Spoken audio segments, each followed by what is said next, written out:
جس بندے سے اللہ تعالیٰ ناراض ہوتا ہے اس بندے کے اندر 3 نشانیاں دنیا کے اندر ضرور ظاہر ہوتی ہیں، جس سے بندہ یہ سمجھ سکتا ہے کہ ہمارا رب، ہمارا مولا ہم سے ناراض ہے، اسی وجہ سے ہمارے ساتھ یہ تمام معاملات آ رہے ہیں۔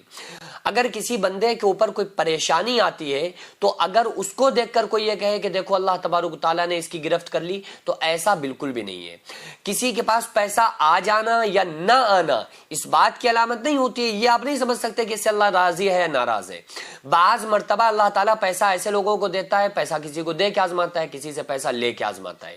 لیکن وہ کون سی نشانیاں ہیں جس سے بندہ یہ سمجھ سکتا ہے کہ ہمارا رب ہم سے ناراض ہو چکا ہے اور ہمارا رب ہم سے ناراض ہے؟ قرآن مقدس میں اللہ تبارک و تعالیٰ نے ارشاد فرمایا ان بطش ربک لشدید، کہ بے شک اللہ کی پکڑ بڑی سخت ہے۔ اللہ تعالیٰ ظالم کو ڈھیل دیتا ہے لیکن جب پکڑتا ہے تو چھوڑتا نہیں ہے۔ تو پہلی چیز تو یہ ہے کہ جس بندے سے اللہ تعالیٰ ناراض ہوتا ہے اس سے اپنے ذکر کی توفیق کو چھین لیتا ہے، کیونکہ دنیا کے اندر سب سے بڑی اگر کوئی چیز ہے تو وہ ذکر اللہ ہے، اللہ کا ذکر ہے۔ قرآن میں خود اللہ تعالیٰ نے فرمایا وَلَذِكْرُ اللَّهِ اکبر، اللہ کی یاد سب سے بڑی چیز ہے۔ اور ایک اور جگہ اللہ تعالیٰ نے فرمایا یا ایھا الذین آمنوا اذکروا اللہ ذکرا کثیرا، اے ایمان والو اللہ کا خوب ذکر کیا کرو۔ اور سبح للہ ما فی السماوات و ما فی الارض، جو چیزیں آسمان و زمین میں ہیں سب اللہ کا ذکر کرتی ہیں، سب اللہ کی تسبیح بیان کرتی ہیں۔ آقا علیہ الصلوۃ والسلام نے ارشاد فرمایا جو اللہ کا ذکر کرتے ہیں وہ زندہ ہیں، اور جو اللہ کا ذکر نہیں کرتے وہ مردہ ہیں بلکہ مردار ہیں۔ تو پہلی نشانی کون سی ہوتی ہے کہ وہ بندہ ذکر اللہ سے غافل ہو جاتا ہے، وہ پھر اللہ کے ذکر میں اسے لطف نہیں آتا ہے، مزہ نہیں آتا ہے، اسے اللہ کے ذکر کرنے کی حلاوت میسر نہیں ہوتی ہے۔ تو پہلی نشانی ہوتی ہے کہ اللہ تعالیٰ اس بندے کو ناپسند کرتا ہے، اللہ نے اس سے یہ توفیق چھین لی ہے کہ بندہ اللہ کا ذکر کرے، کیونکہ آقا علیہ الصلوۃ والسلام کی حدیث کا مفہوم ہے کہ انسان کی زبان ہر وقت اللہ کے ذکر سے تر رہنی چاہیے، ٹھیک ہے۔ اور اسی کے ساتھ بندے کو عبادات سے دوری پیدا ہو جاتی ہے۔ دوسری نشانی کیا ہے کہ وہ نماز سے دور ہے، عبادات سے دور ہے، اور جب کوئی بندہ نماز پڑھتا ہے تو ذکر اس میں آٹومیٹک شامل ہو جاتا ہے آلریڈی، کیونکہ وہ نماز پڑھ رہا ہے تو اللہ کی تسبیح بیان کر رہا ہے، تو ظاہر ہے کہ وہ ذاکرین میں تو آ گیا لیکن مکمل طرح سے وہ ذاکر نہیں بنا، کیونکہ ہر وقت جب بندے کی زبان اللہ کی یاد سے، اللہ کے ذکر سے تر و تازہ رہتی ہے وہ بندہ مکمل طرح سے ذاکر بن جاتا ہے۔ اب آپ خود سوچئے کہ جو اللہ تبارک و تعالیٰ نے فرمایا فَاذْكُرُونِي أَذْكُرْكُمْ، تم میرا ذکر کرو میں تمہارا ذکر کروں گا، تو ذکر کرنے کا صرف مطلب یہ نہیں ہے کہ آپ تسبیح لے کر بیٹھ گئے اور یا اللہ یا سبحان اللہ الحمدللہ الحمدللہ اللہ اکبر پڑھنے لگے، بلکہ ذکر کا اصل معنی ہے یاد۔ ذکر کہتے ہیں یاد کو، ہر وقت ہمارے دل کے اندر اللہ کی یاد ہونی چاہیے۔ تو اللہ تبارک و تعالیٰ کیا کرتا ہے اس بندے سے اپنے ذکر کی اور اپنی عبادات، جو بندہ اللہ کے لیے عبادت کرتا ہے اس عبادت کی اللہ تعالیٰ توفیق کو چھین لیتا ہے، پھر اس سے توفیق اللہ تعالیٰ ختم کر دیتا ہے، اس بندے کو توفیق نہیں ملتی ہے۔ اس کے علاوہ تیسری نشانی یہ ہوتی ہے کہ اللہ تعالیٰ اس بندے کی ڈوری کو ڈھیلی فرما دیتا ہے۔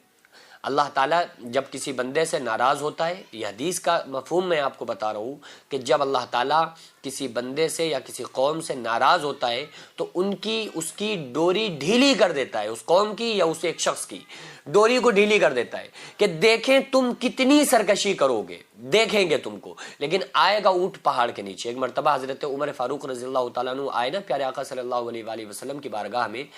تو حضرت عمر نے آقا علیہ السلام کو دیکھا کہ وہ ایک چارپائی کے اوپر کھجور کی چھال ہے، اس کے اوپر آپ صلی اللہ علیہ وآلہ وسلم لیٹے ہوئے ہیں، اور آپ کی اس کھجور کی چھال کا جو بستر تھا اس کے اوپر کوئی کپڑا بھی نہیں پڑا تھا، صرف کھجور کی چھال تھی۔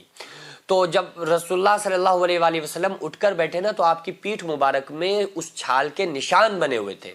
تو حضرت عمر کے آنکھوں سے آنسوؤں کا سمندر جاری ہو گیا، فرمانے لگے یا رسول اللہ صلی اللہ علیہ وآلہ وسلم یہ قیصر و کسریٰ، یہ دنیا کی حکومت ہے، یہ تو دنیا کی حکومت ہے، قیصر اور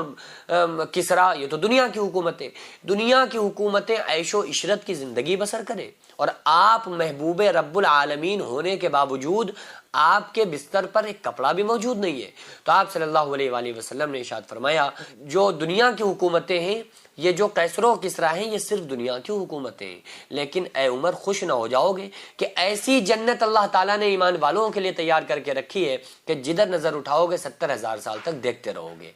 ایسی دودھ شہد کی نہریں بہ رہی ہیں. اور للذین اتقوا عند ربہم جنات تجری من تحتها الانہار، ان پرہیزگاروں کے لیے اس کے رب کے یہاں ایسی جنتیں، ایسے باغات ہیں جن کے نیچے نہریں جاری ہیں، وہ ہمیشہ اس میں رہیں گے. وازواج مطہرۃ ورضوان من اللہ، اور پاک ستھری بیویاں ہیں، اللہ کی رضامندی ہے، اللہ تعالیٰ اپنے بندوں کو خوب دیکھ رہا ہے. تو اللہ تبارک و تعالیٰ جس بندے سے ناراض ہوتا ہے اپنے ذکر کی توفیق کو چھین لیتا ہے، نماز کی عبادات کی توفیق کو چھین لیتا ہے، اور اس کی ڈوری کو ڈھیلی کر دیتا ہے کہ اب دیکھیں گے تم سرکشی کہاں تک کرتے ہو. لیکن اللہ ظالم کو ڈھیل دیتا ہے، لیکن جب پکڑتا ہے تو چھوڑتا نہیں ہے. ابھی ضرورت ہے جو جینس مدرسہ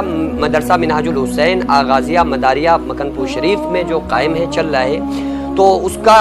صرف ایک ہال ہے جس میں بچے رہتے بھی ہیں. جو بیرونی بچے ہیں وہ وہیں رہتے ہیں، وہیں کھاتے ہیں، وہیں پیتے ہیں. جن کے رہنے کا بھی کوئی پروپر کوئی ان کے رہنے کا کوئی ہال یا کوئی رہنے کے لیے ہاسٹل کمرے وغیرہ موجود نہیں ہیں، جس کی چھت پر انشاءاللہ تعالیٰ اگر کچھ کمرے بن جائیں تو بچوں کے رہنے میں اور اساتذہ کے وہاں پہ رکنے میں کچھ آسانی ہو جائے. کیونکہ پورا مدرسہ جو بنا ہے، اللہ رب العزت کی قسم کھا کے بتا رہا ہوں کہ بغیر کسی فنڈنگ، بغیر کسی چندے کے بنا ہے. جو اللہ نے مجھ سے کام لیا، میں نے خود کام کیا، اور یہ آپ کو فوقیت کے لیے نہیں بتا رہا ہوں بلکہ صرف آپ کے حوصلے کے لیے بتا رہا ہوں. تو اس کے لیے تعمیری کچھ کام ہونا ہے. آپ لوگوں سے خصوصی گزارش ہے کہ اس میں اس کار خیر میں تعاون کریں، اس کام میں حصہ لیں، تاکہ ہمارا یہ جو کام ہے، یہ جو مشن ہے، یہ کمپلیٹ ہو سکے. اللہ تبارک و تعالیٰ اس کا صلہ ہم کو عطا فرمائے.